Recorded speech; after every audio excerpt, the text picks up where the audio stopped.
Hey everyone, welcome back to my podcast, Anatomy and Physiology Bit by Bit. This is your host, Dr. Steve Sullivan, coming to you from Bucks County, Pennsylvania, just outside of Philadelphia, where I've been teaching anatomy and physiology since 2002. In this episode, we're going to continue on with the immune system. In the last episode, we talked about the first line of defense. We still have the second and third lines of defense to talk about, but that's going to take a couple of episodes. So in this episode, I think we're going to focus on the second line of defense. So we'll get into it pretty quickly. There's a lot to talk about, so I don't want to waste too much time. But I wanted to mention something before I get started, and that is about my project with McGraw-Hill called Anatomy and Physiology Digital Suite. You've heard me talk about it a couple times in the past, and then you may hear it mentioned at the end of the episode. And I've noticed that a couple of people have gone onto the website and purchased it. But I want to let you know that this is a professor-initiated product. So I don't encourage a listener just to go ahead and buy it on their own because there won't be a whole lot there for you. Ultimately, Anatomy and Physiology Digital Suite is something that a professor adopts and then customizes and assigns to their students. So unless you have a professor who has built assignments in it, lab simulations, tutor video assignments, quizzes, homeworks, things like that, then there really won't be anything in there for you. So I just want to clarify that Anatomy and Physiology Digital Suite is something for instructors or professors to adopt and then build a course and assign it to their students.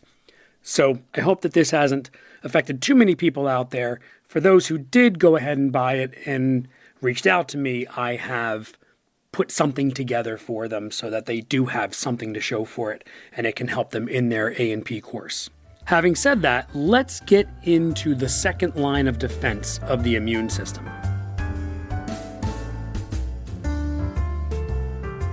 The first aspect of the second line of defense we're going to talk about is leukocytes, or white blood cells. So should pathogens make it through the first line of defense, we've got the second line of defense, and that includes our leukocytes. We're going to go through leukocytes one by one, and in the past, in previous episodes, you may have heard me talk about leukocytes in more detail. In fact, you might want to go back and re-listen to episode 40, which specifically talks about leukocytes and platelets. But in this episode, we're going to talk a little bit more detail in terms of the immune function of leukocytes. We'll start with neutrophils. Neutrophils are sharply elevated in response to bacterial infections because they function to phagocytize or engulf and destroy bacteria in the tissues. They also release hydrolytic enzymes that target pathogens. Remember that neutrophils are also known as polymorphonucleated cells, or PMNs. Now, phagocytosis can only destroy a limited number of bacteria, but if we need to destroy massive numbers at once, the neutrophils have another way. Before we get into that other way, though, we need to define a term. That term is reactive oxygen species, ROS. ROS. These are unstable oxygen-containing molecules that often result from metabolism. They can destroy lipids, DNA, and proteins. The neutrophil employs ROSs in a process called the respiratory or oxidative burst. Right? So you'll see people call it the respiratory burst, and then you'll also see people call it the oxidative burst. When bacteria are close by, the lysosomes in neutrophils release their enzymes into the interstitial fluid. Those enzymes catalyze a reaction that adds an electron to an oxygen molecule, creating a superoxide anion. That's our first ROS. Superoxide anion then reacts with hydrogen ions to form another ROS, hydrogen peroxide, which is toxic to bacteria. Using chloride ions that exist in the interstitial fluid, another lysosomal enzyme creates a compound called hypochlorite, which is also found in household bleach. You're probably already aware that hydrogen peroxide and chlorine, or bleach, have antiseptic properties. the neutrophil becomes surrounded by the highly toxic superoxide, hydrogen peroxide, and hypochlorite, creating a killing zone which destroys all the bacteria in it, as well as the neutrophil itself. Now, eosinophils assist the immune system by phagocytizing antigen-antibody complexes. They also lessen the allergic response by phagocytizing allergens, which are the antigens that cause allergic reactions, like those associated with pollen or pet dander, for example. Eosinophils also respond to parasitic worm infections, releasing cytotoxic chemicals to destroy those worms. Basophils secrete histamine and heparin. Histamine is released in response to allergen exposure and causes vasodilation, which in turn makes the capillaries more permeable to blood plasma.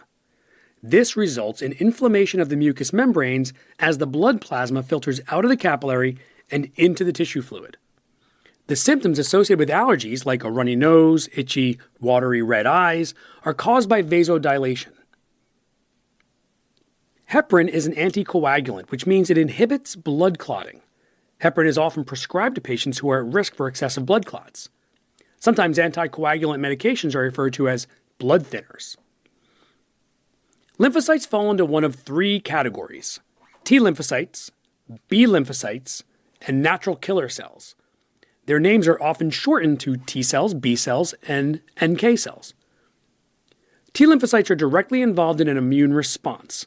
Some T cells attack foreign cells, pathogens, and our own cells that have been infected by a virus. The T in T lymphocytes, if you remember, stands for thymus, which is where T cells mature and learn to identify our own self-antigens so they don't attack them. We call that immunocompetency. When stimulated by an antigen, like the ones found on viruses and bacteria, B lymphocytes differentiate into plasma cells, which synthesize the specific antibodies that can bind that antigen and protect us from future infections from a virus or bacterium. Natural killer cells stimulate apoptosis, or programmed cell death, in cells that have been infected by viruses or bacteria, as well as in tumor cells. They also go after the donor tissue of organs that have been transplanted from another individual. Transplant patients are often given immunosuppressive drugs to limit the attack on transplanted tissue. You might know someone who's had an organ transplant, or maybe it was yourself, and sometimes what they'll use is cortisone therapy. Corticosterone is an immune suppressant. The first thing a natural killer cell does when it encounters and recognizes a pathological cell is bind to it. Once bound, it can release proteins classified as perforins. The perforins come together in a cylindrical formation and punch a hole in the enemy cell's plasma membrane, in a sense perforating it, hence the name perforin. Then the natural killer cell secretes enzymes called granzymes, which make their way into the enemy cell via the perforation that was created by the perforins. The granzymes, which destroy proteins, initiate apoptosis in the enemy cell by dismantling its enzymes. After about 3 days in circulation, monocytes filter into the tissue fluids and transform into phagocytes called macrophages. Macrophages engulf and destroy cellular debris, dead cells, cell fragments, bacteria, and viruses. Okay, so that's the basics of the immune function of leukocytes. Remember, you can review episode 40 for more information on leukocytes.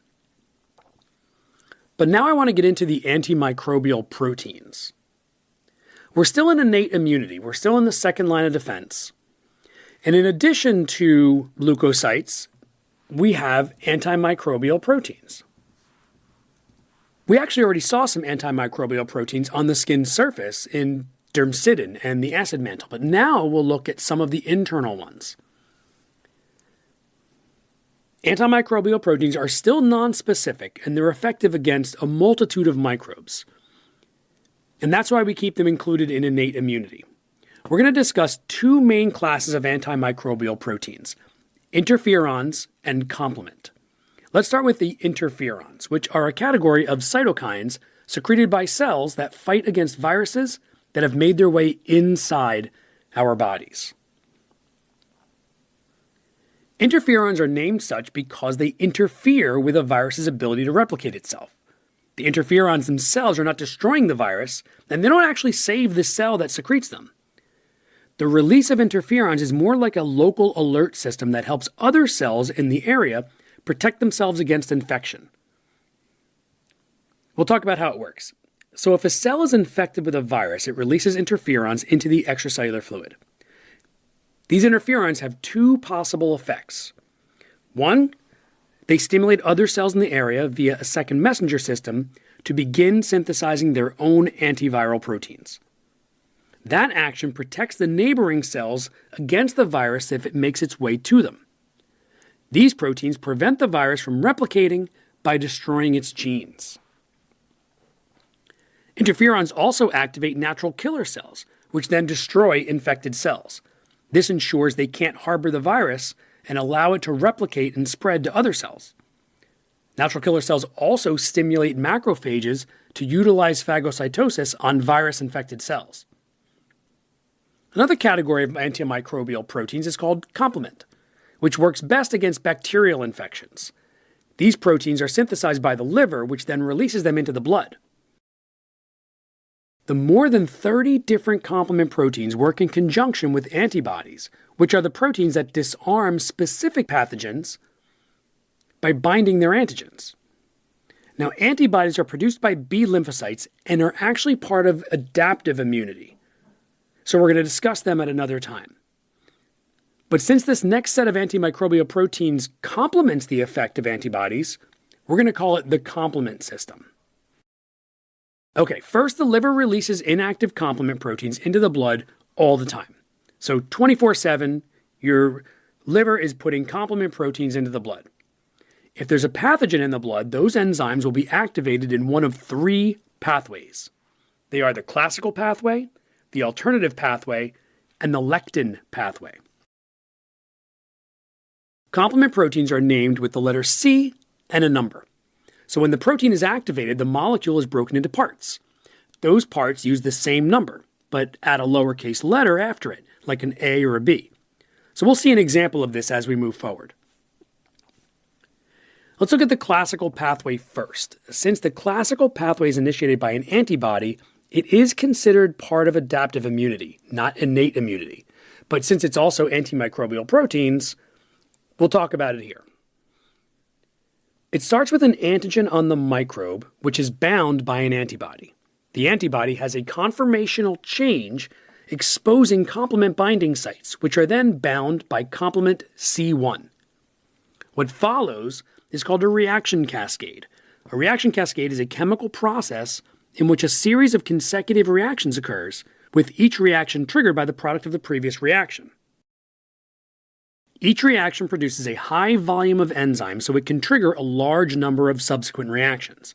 This is called an amplifying process because every step is multiplied compared to the last. This particular cascade is called complement fixation because the complement proteins become fixed to the antibody. For the alternative and lectin pathways, no antibodies are required, so they're still considered to be innate immunity.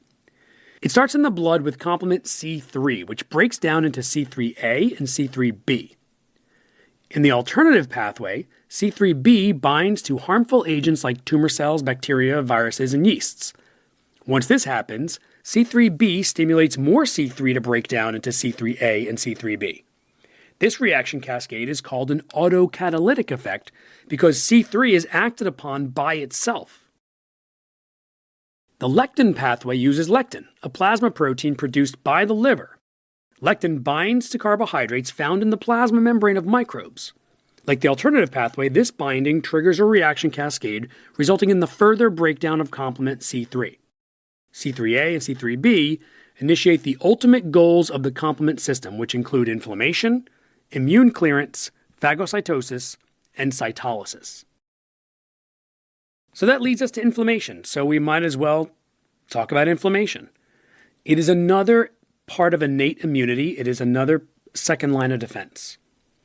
Inflammation is a local response your body mounts whenever there's tissue damage.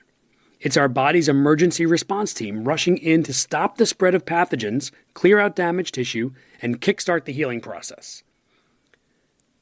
You probably noticed that there's 4 classic signs of inflammation: redness, swelling, heat, and pain. You may also include impaired function in that. You might see people talk about that and say, oh, impaired function is one of the signs of inflammation. But that's usually because of the pain. You've heard of terms with the suffix itis, right? That typically means inflammation of a specific body part. For example, arthritis is the inflammation of a joint. Tendonitis is the inflammation of a tendon. Conjunctivitis is the inflammation of the eye's conjunctiva, which is also known as pink eye. We tend to associate inflammation with swelling that we can see on or through our skin, like a bug bite or when you have a sprained ankle. However, inflammation also happens viscerally. For example, gastritis is the inflammation of the stomach, and hepatitis is inflammation of the liver. Let's look at inflammation on a step-by-step basis, and we'll start with the mobilization of defenses.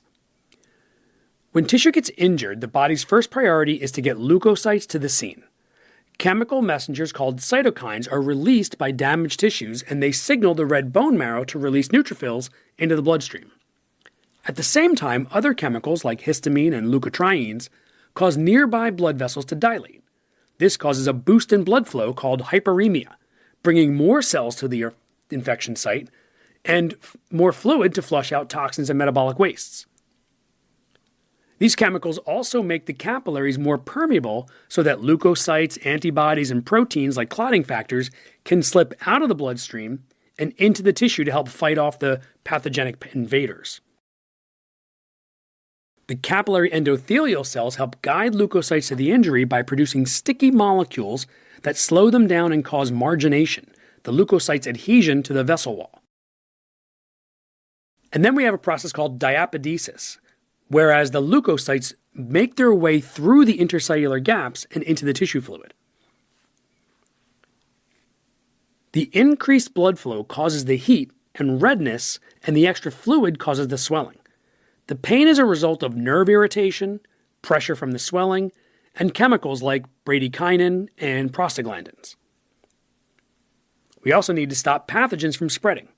By forming a fibrin mesh, pathogens are trapped in a sticky net. Heparin is secreted to prevent clotting at the injury site, keeping the pathogens contained in a sort of fluid pocket. While in the fluid pocket, pathogens are attacked by antibodies, phagocytes, and other defensive mechanisms. Meanwhile, neutrophils follow chemical signals to the site of infection, a process called chemotaxis. The chemical attractants are bradykinin, leukotrienes, ATP, and ADP. The arriving neutrophils destroy bacteria and release their own cytokines, calling for macrophages and more neutrophils. These signals can ramp up white blood cell production in the bone marrow so much that your neutrophil count can skyrocket, known as neutrophilia.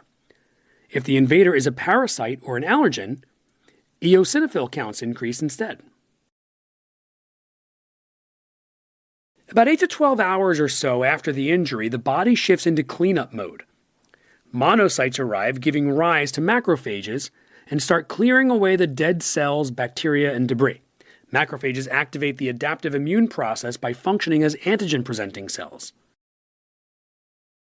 Edema, or swelling, pushes fluid and debris into the lymphatic system, which filters out more effectively than blood vessels can.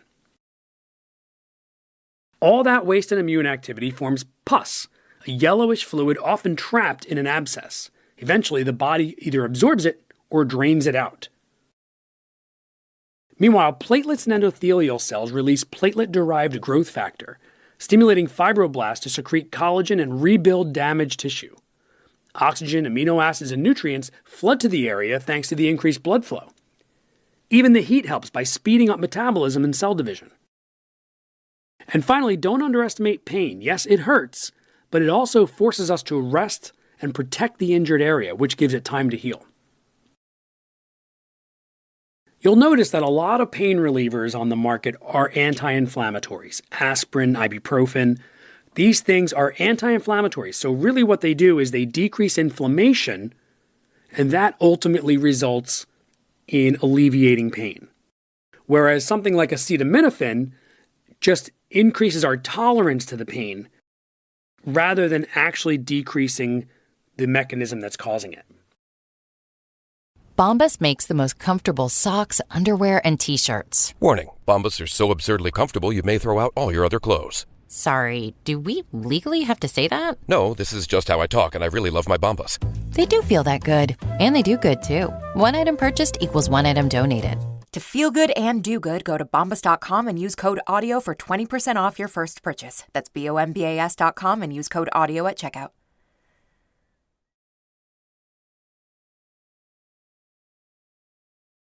And finally, one more innate immunity mechanism is fever. It's one of the body's most recognizable responses to illness, but there's more to it than just feeling hot and miserable. Under normal healthy conditions, the human body maintains a fairly steady core temperature of around 37 degrees Celsius, or 98.6 degrees Fahrenheit. But when something disrupts this balance, whether it's an infection, trauma, certain medications, or even a brain tumor, the body can respond by raising its temperature above that baseline, and we call that a fever. Now, many people tend to think of fever as something purely negative, something to be gotten rid of with over-the-counter medications like aspirin, acetaminophen, or ibuprofen. And while it's true that fever can be uncomfortable and at times dangerous, it's also important to understand that fever is usually a helpful physiological response. It's one of the body's built-in defense mechanisms. Research shows that individuals who allow their fever to run its natural course often recover more quickly and are less contagious to others than those who suppress their fever with antipyretics. This is because fever helps us fight infection in several important ways. 1, it promotes the activity of interferons. 2, it slows down the reproduction of bacteria and viruses. And 3, it boosts the metabolic rate, which speeds up tissue repair. So how does this process begin? Well, it's typically triggered by what's called exogenous pyrogens. These are substances originating outside the body, often on the surfaces of pathogens like bacteria and viruses. When our immune cells, particularly neutrophils and macrophages, encounter these invaders, they begin to release endogenous pyrogens, signaling molecules that alert the brain to raise the body's temperature.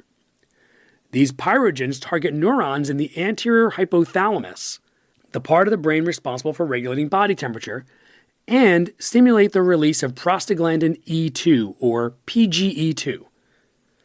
PGE2 effectively resets the body's internal thermostat to a higher point. Medications like aspirin and ibuprofen work by blocking the production of prostaglandins, thereby reducing fever. However, it's important to note that fever suppression is not always harmless. Under some conditions, especially in children, aspirin use can be dangerous and potentially fatal. Once the hypothalamus has raised the temperature set point, the body starts working to reach that new target. We shiver to generate heat, and the blood vessels near the surface of the skin constrict to conserve it. This phase is called the onset, and it's when someone may feel cold and have chills, even if their temperature is high. Eventually, the body reaches an elevated set point, entering a phase called the stadium. During this period, the temperature fluctuates around this new, higher level as long as the pathogen remains in the system. This heightened temperature helps ramp up immune response and slows the proliferation of microbes. Once the immune system has cleared the infection, pyrogen production stops, and the hypothalamus resets the body's temperature back to normal. This triggers the body's heat-losing mechanisms. Cutaneous vasodilation increases blood flow to the skin, and sweating begins. This final phase is called defervescence. If the fever breaks suddenly, it's known as a crisis or flush, while a more gradual decline is called lysis. So that said, there are limits to how helpful a fever can be. At very high temperatures, like above 40.5 degrees Celsius or 105 degrees Fahrenheit, things can become really dangerous. Enzymatic reactions in the body speed up, but not all at the same rate.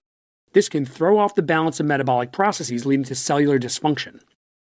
Beyond this point, individuals may become delirious, and at extreme temperatures, like between 44 degrees Celsius and 46 degrees Celsius, which is 111, 115 degrees Fahrenheit, there is a serious risk of coma, irreversible brain damage, or even death. So yes, fever is beneficial, And yes, it can also be very dangerous. All right, that's a lot on the immune system for this episode. We basically covered the whole second line of defense, which leaves us to our third line of defense, or adaptive immunity, for the next episode. Thank you so much for listening. Thank you for your really nice reviews and comments on Spotify that I've been getting, and also on Apple Podcasts, and the emails. Fantastic. I really love hearing from listeners when they send me a nice email. I'm going to tell you one I got recently. I don't know where this listener is. They didn't say, but I'll give you the first name. Holly, thank you so much for writing. Holly said, "Thank you so much for your Anatomy and Physiology podcast. I'm going back to school for nursing 25 years after graduating with a degree in music education, and I was worried about the horror stories I heard about A&P. So I downloaded your podcast and listened to it all summer while I was walking through the neighborhood. Now I'm 2/3 of the way through my first semester of A&P, and I have 100% in the class. There's no way I would have done that without the background knowledge that your podcast provided." Thank you for writing that, Holly. It's so good to hear that. And basically what it makes me want to do is jump to my microphone and record a new episode. So once again, thank you so much for listening. I really hope that this podcast is helping you get your B or better in A&P. I will talk to you next time. Anatomy and Physiology Bit by Bit is a production of -55 Media. Don't forget to check out my Instagram account and my YouTube channel, both called Student Help for AP. I'm posting a lot of stuff on there right now that you can watch and that will hopefully really help you understand this A&P stuff. Very special thank you out to my family, Bucks County Community College, and McGraw-Hill Education, where you can find my tutor video-based textbook alternative Anatomy and Physiology digital suite, already being used by several colleges and universities throughout the United States.